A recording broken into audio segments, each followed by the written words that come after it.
baca dalam sebuah buku ya, bahwa kita hanya bisa meraih kesuksesan secara fenomenal kalau jiwa kita bahagia lebih dulu. Setuju nggak Bapak Ibu? Setuju. Jadi jangan nunggu sukses baru bahagia. Saya coba melakukan riset dengan cara mewawancara orang-orang yang sudah sukses atau sangat sukses gitu menurut saya. Pada saat saya mewawancara mereka, saya cara membuat blueprint yang paling sederhana adalah dengan menghayal, Bapak Ibu. Nah, bukan kata saya itu ya, ini ilmiah. Nah, menghayal itu kadang kita nggak berani. Padahal segala sesuatu yang ada di sekitar kita itu tadinya nggak ada, Bapak Ibu. Bisa jadi sekarang ada karena punya modal besar di bisnis kuliner. Saya dulu waktu itu cuma punya modal sekitar 3 jutaan.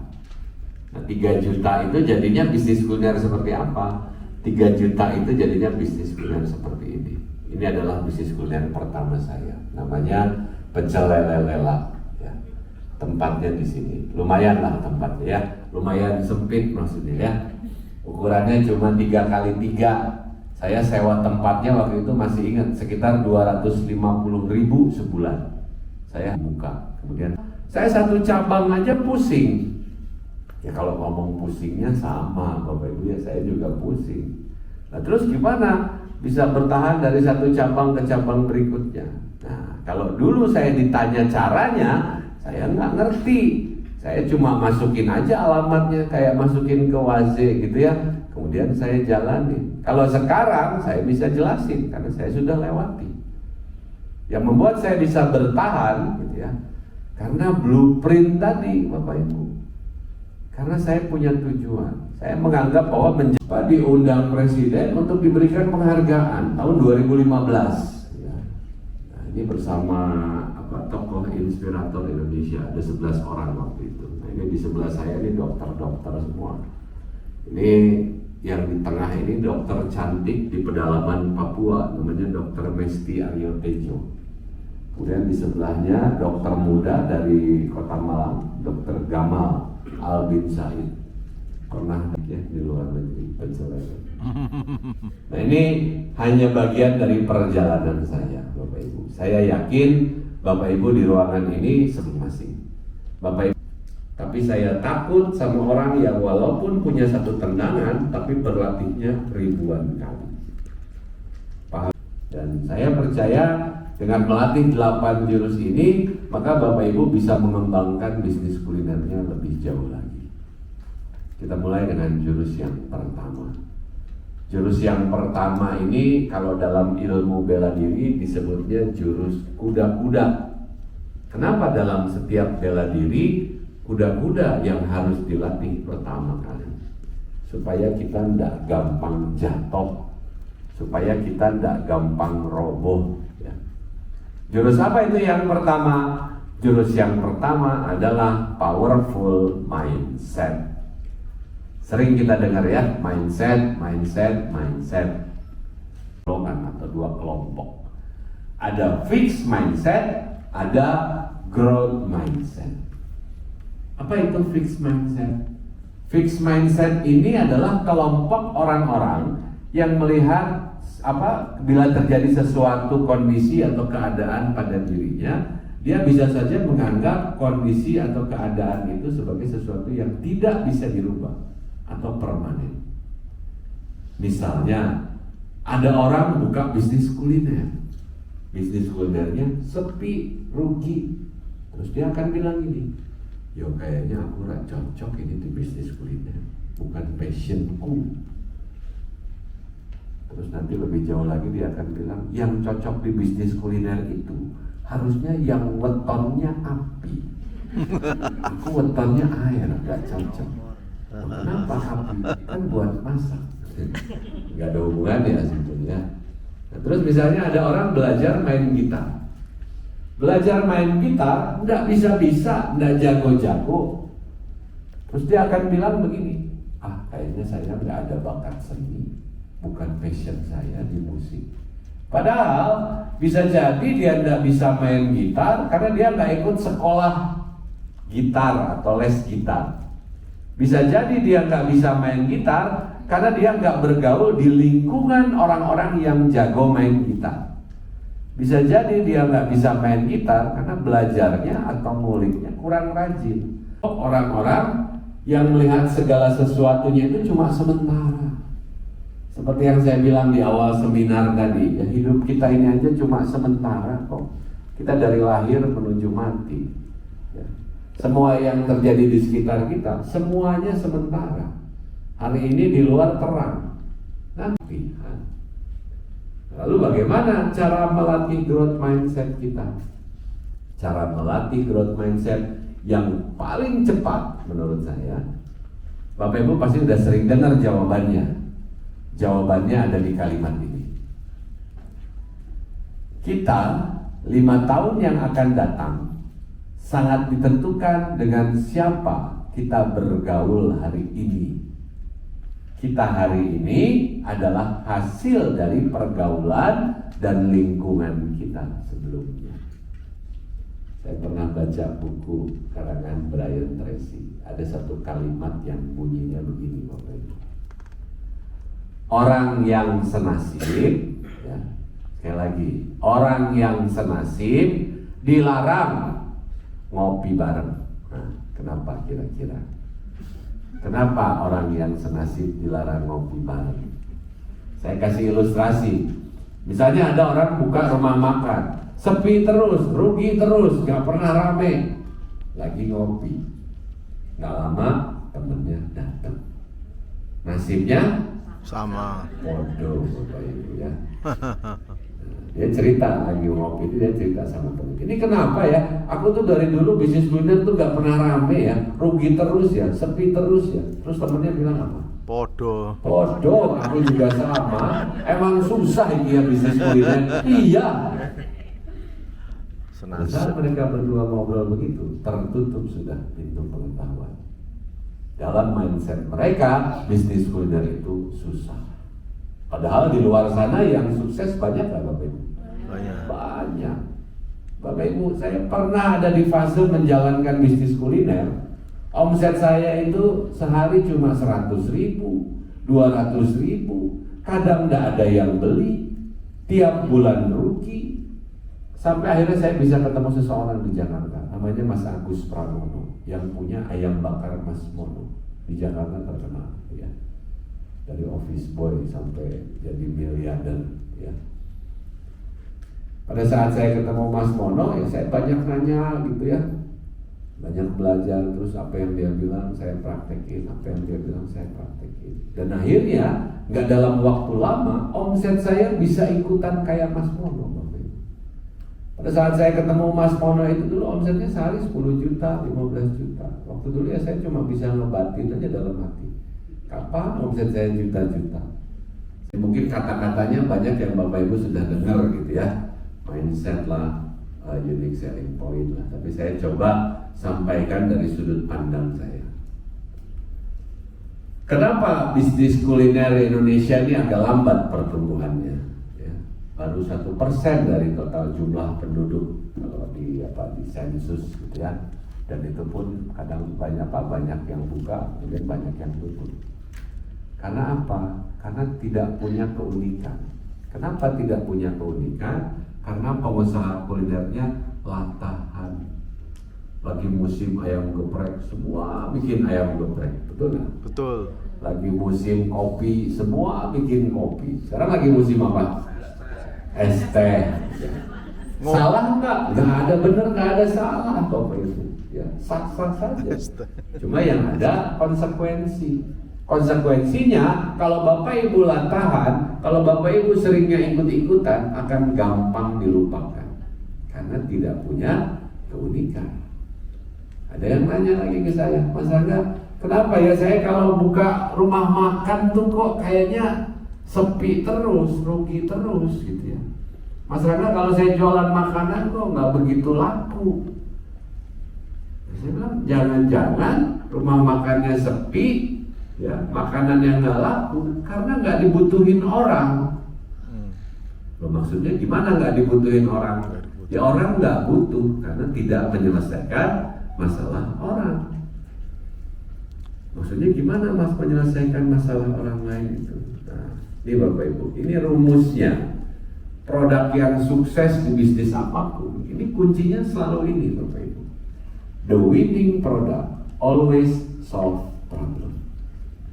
Jadi sebesar apa bisnis kita adalah sebesar masalah yang kita selesaikan. Nah, di bisnis Bapak Ibu menyelesaikan masalah apa?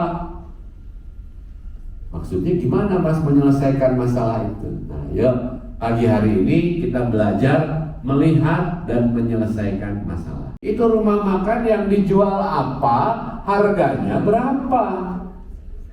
Ini hal sepele, hal kecil, tapi sering kali diabaikan. Sehingga orang ragu-ragu masuk ke sebuah rumah makan. Nggak tahu apa yang dijual dan harganya berapa.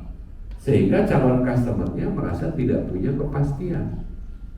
Kenapa orang kalau mau makan yang pasti-pasti lebih milih datang ke KFC atau ke McD? Karena di KFC dan di McD harganya pasti, produknya juga pasti. Kalau saya punya uang tinggal 100.000, saya bisa makan berdua di KFC. Saya yakin, karena saya yakin di KFC ada produk seharga itu. Tapi kalau makan di warung sebelahnya, antara yakin dan nggak yakin, jangan-jangan kalkulatornya rusak. Kita pikir murah, ternyata mahal. Pernah nggak punya perasaan begitu? Pernah. Sebelum masuk ke sebuah tempat makan, ya. Nah makanya berilah customernya kepastian, pasang foto produknya, cantumkan harganya supaya orang nggak ragu-ragu untuk datang. Jangan-jangan tempat kita sepi, ya orang nggak datang ke tempat kita bukan karena makanan kita nggak enak, cuma karena orang nggak tahu kita jual apa. Ya, yang tahu cuma kita sama Tuhan, ya. Customernya nggak tahu, ya. Nah, maka kita akan capek terjebak dalam yang namanya perang harga. Seolah-olah kita mikir satu-satunya solusi buat customer kita adalah dengan kasih harga semurah-murahnya. Kita berpikir customer kita ini nggak punya uang, padahal bukan customernya yang nggak punya uang. Mereka nggak mau aja keluar uangnya di tempat kita karena kita tidak menyelesaikan masalah mereka. Sekarang saya tanya sama Bapak Ibu, GoFood itu kira-kira menyelesaikan masalah apa? Orang malas gerak, orang malas masak, gitu ya. Kalau kita pesan makanan lewat GoFood, bayarnya lebih mahal atau lebih murah? Mahal. Pasti lebih mahal, 20-30% ketimbang kita beli di warungnya langsung. Kita mau bayar nggak walaupun lebih mahal? Mau. Mau, karena GoFood menyelesaikan masalah. Nah, belum lama saya ketemu sama regional manajernya GoFood. Dia cerita sama saya, Mas Rangga, sumber omset, mesin uangnya di bisnis kuliner. Saran saya, sebaiknya Bapak Ibu di bisnis kuliner ini harus punya minimal 3 sumber income. Jangan hanya tergantung sama satu sumber income saja. Ya. Sekarang ini ada berapa sumber income-nya di bisnis Bapak Ibu? Kalau di bisnis saya punya lebih dari 10 sumber income di bisnis kuliner saya. Apa aja sumber income di bisnis kuliner Mas Rangga? Yang pertama, saya punya sumber income yang namanya dine-in. Orang datang ke tempat saya, dia pesan makan, setelah makan dia bayar, saya dapat income. Yang kedua, ada yang namanya take away. Orang datang ke tempat saya, dia pesan makan, dibungkus, setelah bungkus dia bayar, saya dapat income lagi. Kemudian yang ketiga, catering atau nasi box. Ya, ada orang syukuran, arisan, rapat, dia pesan nasi box tempat saya. 10 box, 100 box gitu ya. Dia pesan bayar, saya dapat income lagi, dapat uang. Yang ketiga, ada orang pesan lewat platform online atau aplikasi ojol, bisa GoFood, GrabFood, ShopeeFood gitu ya. Dia pesan bayar, saya dapat income lagi. Yang kelima, ada Car Free Day, ada bazar, ada acara-acara, kita buka stand di situ. Ada orang datang ke stand kita, bayar, kita dapat income lagi. Mas Rangga, nanti Mas Rangga ajarin saya, terus nanti saya beli bahan bakunya dari Mas Rangga. Bisa nggak gitu? Bisa. Disebutnya apa? Franchise. Pada saat kita memfranchise-kan, otomatis kita punya 3 sumber income tambahan. Ada franchise fee atau license fee untuk penggunaan merek kita, ada royalti atau bagi hasil setiap bulan, kemudian ada margin atau keuntungan dari penjualan bahan baku dan bumbu-bumbu. Ya. Udah berapa tuh? 8. Yang ke-9, ada orang datang ke saya, Mas, itu sambalnya enak banget Mas, boleh nggak sih Mas saya beli sambalnya aja buat saya makan di rumah? Boleh nggak kalau kita cuma jual sambalnya aja? Boleh. Boleh, tinggal masukin toples, kasih merek, punya deh kita sumber income dari jualan Sambal. 9 ya. Yang ke-10, saya kan kebetulan jualan ayam kremes, bebek kremes, lele kremes gitu ya. Terus ada customer saya bilang begini, Mas, itu anak saya suka banget sama kremesnya. Nah sekarang dia di rumah pengennya makan apa-apa pakai kremes, bikin telur ceplok aja harus ada kremesnya Mas. Wah, kalau saya harus masak kremes sendiri repot Mas. Boleh nggak saya beli kremesannya aja di sini Mas? Boleh nggak dijual kremesannya aja? Boleh, tinggal masukin toples atau plastik pouch gitu ya, kasih merek, punya sumber income dari jualan kremes. Udah berapa tuh? 10 ya. Ada lagi orang datang, Mas, itu kok bumbunya bisa pas gitu ya Masnya? Ayamnya, bebeknya, lelenya, boleh nggak sih Mas saya beli mentahnya aja tapi yang udah dibumbuin. Jadi kalau saya males keluar rumah, saya tinggal goreng sendiri di rumah. Boleh dijual mentahnya aja. Boleh. Disebutnya apa? Frozen. Ya. Kemudian yang apa? Yang tadi udah berapa tuh? 11. 11. Saya tambahin satu lagi ya. Yang ke-12, misalnya saya pakai kaos begini nih. Terus ada yang bilang, Mas, bajunya bagus Mas, boleh saya beli nggak? Boleh dijual. Disebutnya apa? Merchandise. Di bisnis kuliner kita bisa jualan merchandise juga Bapak Ibu. McDonald lebih dari 30% revenue streamnya. Dia jualan apa? Dia jualan merchandise.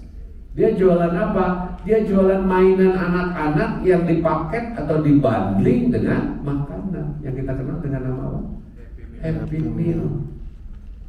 Nah, sekarang bisnis apa Bapak Ibu? Selain bisnis kuliner yang bisa punya sumber income sebanyak ini dan punya potensi menghasilkan omset miliaran.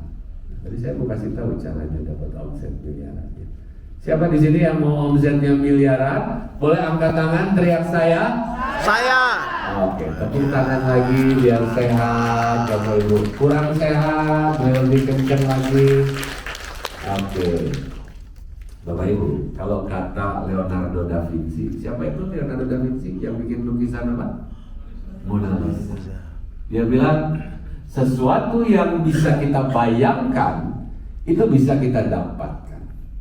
Sesuatu yang bisa kita visualisasikan, itu bisa kita wujudkan.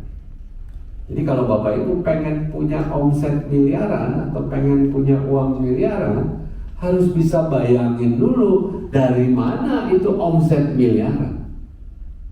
Kalau sudah bisa kebayang, itu bisa diwujudkan. Nah, supaya kebayang, saya bantu Bapak Ibu. Per hari 3 juta. Ya. Berarti dalam 1 bulan saya bisa mendapatkan berapa? 3 juta kali 30 hari? 90 juta. Dalam setahun saya bisa dapat berapa? 90 juta kali 12 bulan? 1 miliar. 1 miliar 80 juta. Nah, kalau kita bicara bisnis, 1 tahun buku itu kan 12 bulan. Jadi kita hitung dalam 12 bulan atau 1 tahun. Nah, kalau Bapak Ibu pengen punya omset miliaran, cukup punya 1 cabang, omsetnya per hari 3 juta, maka dalam 1 tahun Bapak Ibu sudah bisa menghasilkan 1M lebih. Ya. Nah, saya yakin di sini yang omsetnya 3 juta udah banyak ya.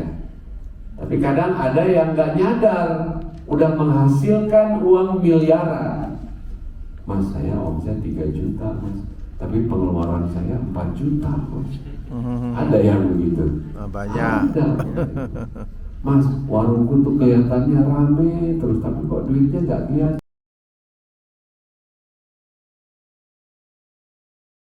Beli ayam 50 dijual 100.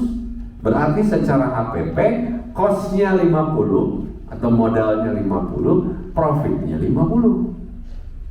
Tapi itu baru gross profit atau keuntungan kotor. Masih ada beban-beban lain yang harus kita keluarkan secara rutin. Apa aja? Gaji karyawan. Kalau di saya jangan lebih dari 12% kalau bisa. Kemudian OPEX atau operational expenditure, biaya operasional. Apa aja? Listrik, gas, air, dan lain-lain yang berhubungan sama operasional jangan lebih dari 10%. Kemudian sewa tempat juga jangan lebih dari 10%. Kalau angka-angka ini bisa dijaga, maka Bapak Ibu akan punya potensi keuntungan di bisnis kuliner ini antara 15 sampai 25%, bahkan bisa 30%. Nah, saya ambil ini angka terendahnya. Nah, saya hari ini Bapak Ibu nggak ngajarin bisnis kuliner itu. Setiap tahun Bapak Ibu akan menghasilkan 10 miliar 800 juta. Kalau udah punya 10 cabang, harusnya lebih pede lagi. Dalam 5 tahun bisa buka 100 cabang. 100 cabang kali rata-rata 3 juta per hari, berapa omsetnya? Setiap hari Bapak Ibu bisa dapetin 300 juta. Setiap bulan Bapak Ibu bisa dapetin 9 miliar. Setiap tahun Bapak Ibu akan mendapatkan 108 miliar. Angka miliar ini catering ya, atau nasi box. Kalau kita mau buka bisnis nasi box atau catering, itu harus ada parkiran yang luas nggak? Harus meja kursinya banyak nggak sitting capacity-nya? Enggak. Bapak Ibu bisa mulai di dalam rumah, mulai dari catering rumahan ya, jualan nasi box pakai virtual kitchen. Banyak teman-teman saya di asosiasi yang cateringnya udah mulainya dari catering rumahan. Nah, enaknya bikin tagihannya, bikin invoice-nya berapa itu? 3 miliar 249 juta, 3/4 miliar selama 10 hari. Ya, persiapannya ya 1 bulan ya. Nah, masalah saya pengen juga dong dapat orderan gede gitu. Gimana? Mulai dari hal yang kecil, dari hal yang sepele apa? Perbaiki kotak makanannya, kotak packagingnya. Jangan cuma jualan nasi box, boxnya putih polos aja, atau cuma dicap RT/RW. Ya. Ini kita bisa memfranchise-kan seperti yang saya bilang tadi. Nah, yang penting Bapak Ibu punya 1 cabang dulu sebagai prototipe atau percontohan. Nah, untuk memfranchise-kan itu bukan sesuatu yang sulit Bapak Ibu. Kita bisa mengacu saja sama peraturan Menteri Perdagangan bahwa syarat sebuah bisnis itu bisa di-franchise-kan, yang pertama punya keunikan. Tadi saya sudah bahas di jurus yang kedua. Yang kedua sudah terbukti memberikan keuntungan, sudah profit. Tadi saya sudah bahas di jurus yang sebelumnya, jurus yang ketiga. Kemudian berikutnya harus punya sistem, dan sistemnya bisa diduplikasi. Sebelum saya bahas tentang bagaimana cara membuat sistem dan cara menduplikasi sistem, kita sepakati dulu apa itu definisi atau arti dari sistem. Mencapai sebuah tujuan, itu adalah definisi dari sistem. Jadi sistem itu bukan soal canggih, modern, tradisional, murah, mahal gitu ya. Yang penting tujuannya tercapai. Bapak Ibu punya sistem canggih, punya sistem mahal, kalau tujuannya tidak tercapai, percuma Bapak Ibu. Jadi yang penting tujuannya tercapai. Nah, lalu bagaimana cara membuat sistem di bisnis kuliner? Nah, cara membuat sistem di bisnis kuliner, Bapak Ibu bisa memperhatikan atau Bapak Ibu bisa belajar dari tukang pecel lele Lamongan atau tukang pecel lele kaki lima. Memang mereka punya sistem, Mas, punya. Coba perhatikan bagaimana sistem order atau sistem pemesanan customer di tukang pecel lele kaki lima. Biasanya di semua tukang pecel lele kaki lima selalu ada etalase kaca di depannya, betul nggak Bapak Ibu? Isinya apa aja? Ayam, bebek. Semua yang udah siap digoreng, ya, udah di prepare ada di etalase itu. Kalau lelenya biasanya di ember, siap getok biasanya. Nah, lalu kalau ada customer, bagaimana sistem ordernya? Setiap customer yang datang biasanya tinggal tunjuk etalasenya, touchscreen biasanya. Kalau nggak touchscreen pakai voice command atau perintah suara. Tinggal ngomong sama mas-masnya. Nanti setelah itu mas-masnya akan melakukan proses produksi. Sistem produksinya gimana mas-mas pecel lele ini? Mereka biasanya meletakkan kompor atau penggorengannya itu tidak jauh-jauh dari si etalase kaca ini. Tujuannya apa? Supaya pelayanannya bisa lebih cepat, supaya makanan lebih cepat ke meja customer. Cukup perhatikan Bapak Ibu kebiasaan customer yang datang ke tempat kita, lalu sederhanakan prosesnya. Atau bahasa kerennya ini sekarang customer journey-nya kita harus ngerti. Kan kebiasaan customer datang ke tempat kita itu ya itu aja. Masuk. Setelah saya menekuni bisnis ini gitu ya, akhirnya saya paham bahwa bisnis ini adalah tentang seni mengelola manusia. Karena semuanya adalah soal manusia. 100% pelanggan kita, customer kita, semuanya manusia, nggak ada makhluk lain. Kemudian 100% karyawan kita, tim kita, semuanya adalah manusia. Kemudian 100% investor kita, partner bisnis kita, semuanya manusia. Jadi kita harus belajar bagaimana cara mengelola manusia. Karena kalau kita nggak bisa mengelola manusia, ya berarti kita nggak bisa berbisnis. Tapi nggak usah takut Bapak Ibu, ada ilmunya dan sangat bisa dipelajari. Ilmunya apa namanya? Leadership. Dalam leadership itu hal yang paling penting, hal yang paling fundamental adalah komunikasi. Nah, bagaimana caranya supaya kita bisa berkomunikasi secara efektif dengan tim atau dengan karyawan kita? Ya kita harus paham dulu di mana level kedewasaan karyawan kita, supaya cara komunikasinya lebih nyambung. Ibaratnya kita punya anak, ada yang masih TK, ada yang udah SMA. Kira-kira komunikasinya sama atau beda? Pasti beda. Nah, sama karyawan kita juga begitu. Jadi di karyawan, kelihatan nggak yang belakang? Kelihatan ya?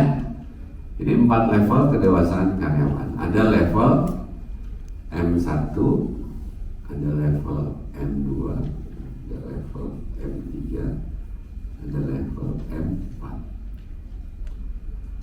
Apa itu level kedewasaan 1 atau maturity 1 ya? Ini adalah level kedewasaan untuk karyawan baru yang baru masuk, yang baru bergabung. Nah, biasanya mereka tidak tahu, kemudian tidak mau. Bukan berarti nggak tahu apa-apa dan nggak mau ngapa-ngapain. Cuma kalau kita salah komunikasinya, mereka bingung mau ngapain. Lalu bagaimana cara berkomunikasi yang paling efektif dengan karyawan baru atau karyawan M1 ini? Cara berkomunikasinya selalu kasih mereka instruksi tertulis, wajib tertulis. Jangan cuma verbal atau diomongin aja, karena bisa salah tanggap, ya. Bisa salah nanti aplikasi atau pelaksanaannya. Jadi harus ditulis. Dan jangan pernah menganggap karyawan kita itu seperti orang sakti. Bisa baca pikiran kita, bisa tahu apa yang kita mau, nggak mungkin Bapak Ibu. Cara nulisnya gimana Mas? Nah, saya biasanya pakai tools yang namanya fixed time, fixed position. Jadi waktunya ditulis mulai jam berapa, selesai jam berapa. Misalnya jam 9 sampai jam 10. Kemudian bagiannya apa, bagian dapur atau bagian depan, nama. Bapak Ibu ini akan punya karyawan level M2. Apa itu level M2? Dia mau melakukan, tapi dia tidak tahu bagaimana cara melakukan.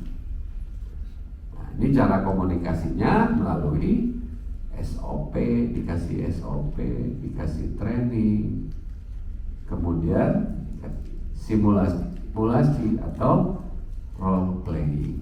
Bisa. Nah, gimana caranya? Walaupun orang yang potensial ini keluar, tapi potensinya tetap tinggal di tempat kita. Ya kita rekam cara bekerja dia. Jadikan SOP. Nah, maka dari itu bikin SOP ini juga harus rajin diupdate.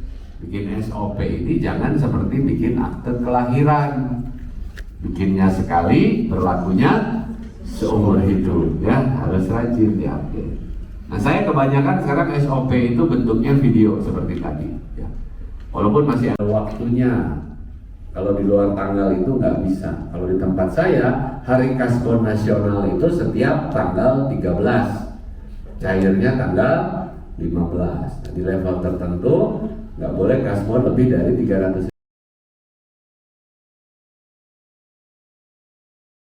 Bicara standarisasi. Jadi bagaimana standarisasi rasanya jangan sampai berubah-ubah. Kemudian yang kedua, standarisasi tampilannya atau platingnya jangan sampai berubah-ubah. Apalagi ini kan sekarang zamannya orang berfoto sebelum makan, bukan berdoa sebelum makan. Jadi tampilan makanannya harus kita perhatikan, ya. Kemudian berikutnya, dari pelayanan apa yang harus di training? Kira-kira apa kalau di pelayanan yang harus di training? Bukan sekedar 3S, salam, senyum, sapa gitu ya. Yang harus di training terus-menerus adalah kecepatan pelayanan.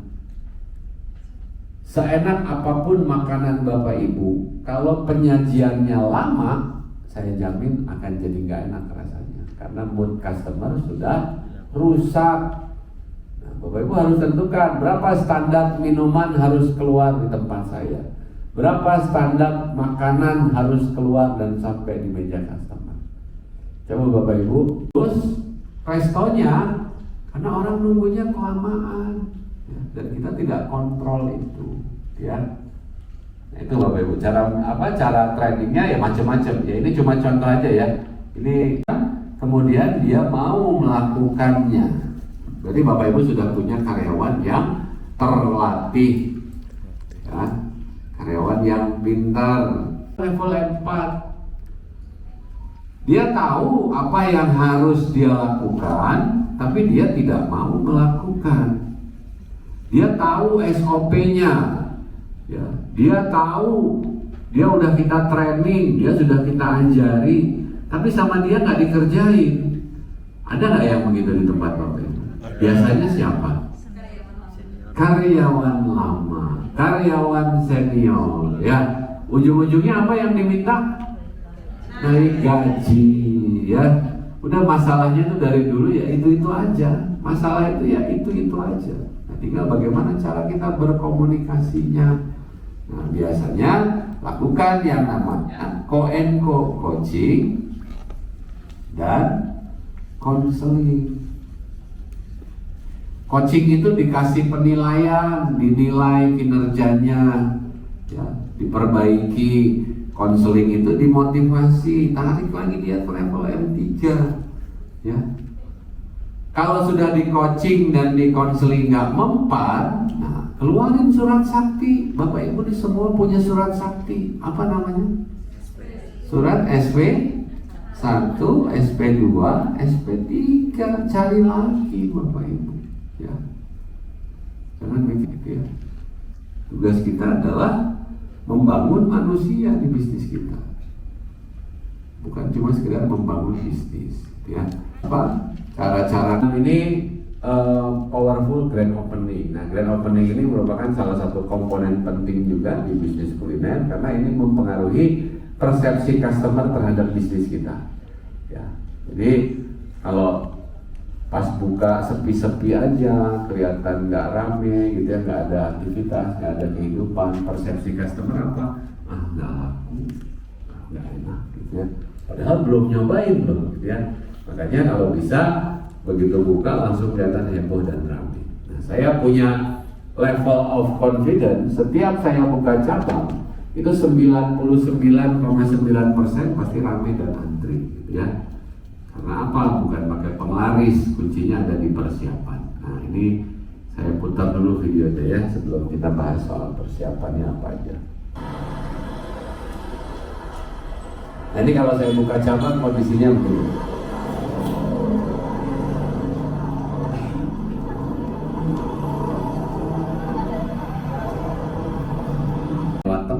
Gitu ya, kita survei dulu, pastikan dulu lokasinya sesuai dengan target market kita. Jadi nggak setiap tempat atau nggak setiap lokasi pastinya sesuai dengan target market kita. Kita harus cari tahu dulu itu lokasinya sudah oke belum, gitu ya. Kita asistensi, kemudian setelah disetujui, setelah oke baru kita sewa lokasinya ya. Nah, setelah sewa itu biasanya perlu waktu 8 minggu ya, 8 minggu atau 2 bulan untuk renovasi. Nah, sambil renovasi itu kita merekrut dan mentraining karyawan. Nah, setelah itu baru kita lakukan soft opening dan grand opening. Nah, saya biasa lakukan soft opening dulu ya. Kenapa? Untuk memastikan karyawan saya betul-betul siap melayani customer. Jangan pernah melakukan grand opening kalau karyawan kita belum siap. Nanti hanya mengundang orang untuk dikecewakan, kemudian bagi-bagi voucher gratis. Mas Rangga, berarti tadi yang antri-antri itu dikasih voucher gratis ya? Iya. Untuk mendatangkan customer itu selalu ada biayanya Bapak Ibu, namanya customer acquisition cost.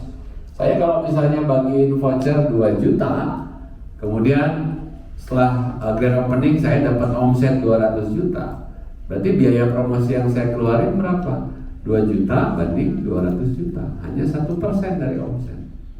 Kalau 1% itu nggak saya keluarin di awal, mungkin omset saya nggak 200 juta.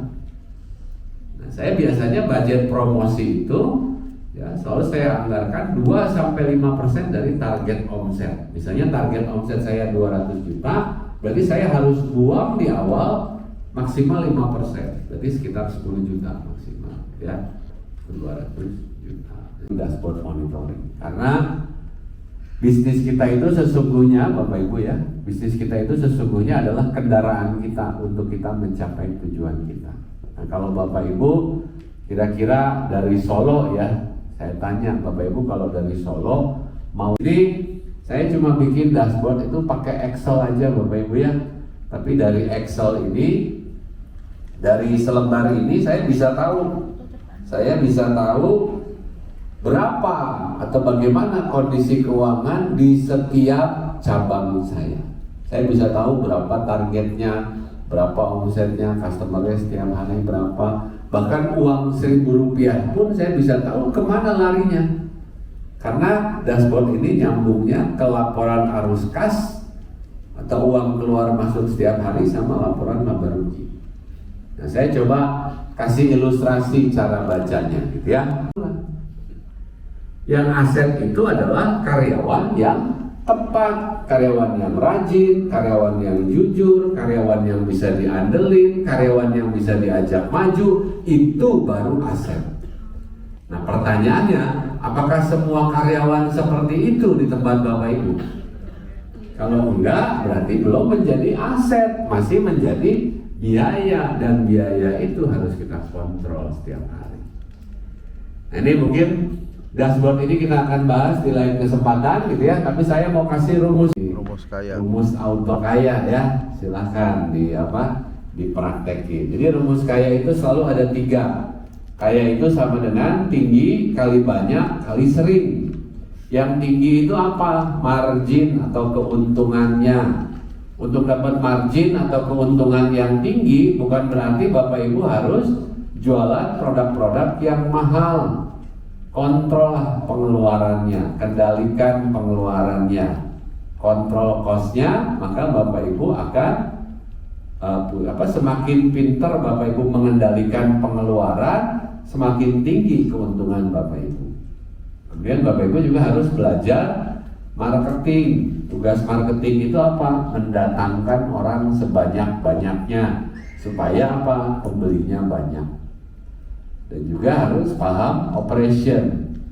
Tugas operation itu apa? Membuat orang yang sudah datang mau datang kembali supaya pembeliannya jadi lebih sering. Nah, semua ini adalah strategi untuk menjadi kaya di bisnis apapun. Jadi selalu rumusnya seperti ini.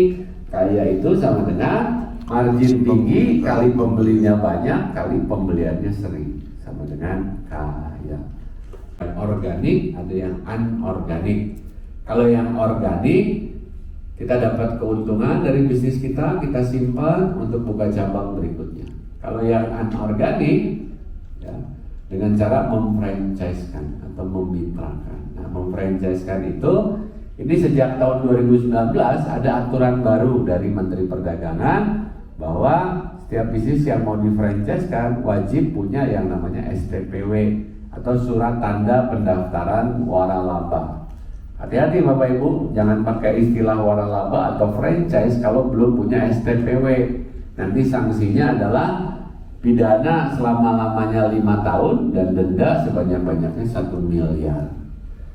Ngurusin STPW ini gimana caranya? Ini nanti pengajuan ke Kementerian Perdagangan, nanti akan ada pendampingan, dan itu gratis pendampingannya gitu ya.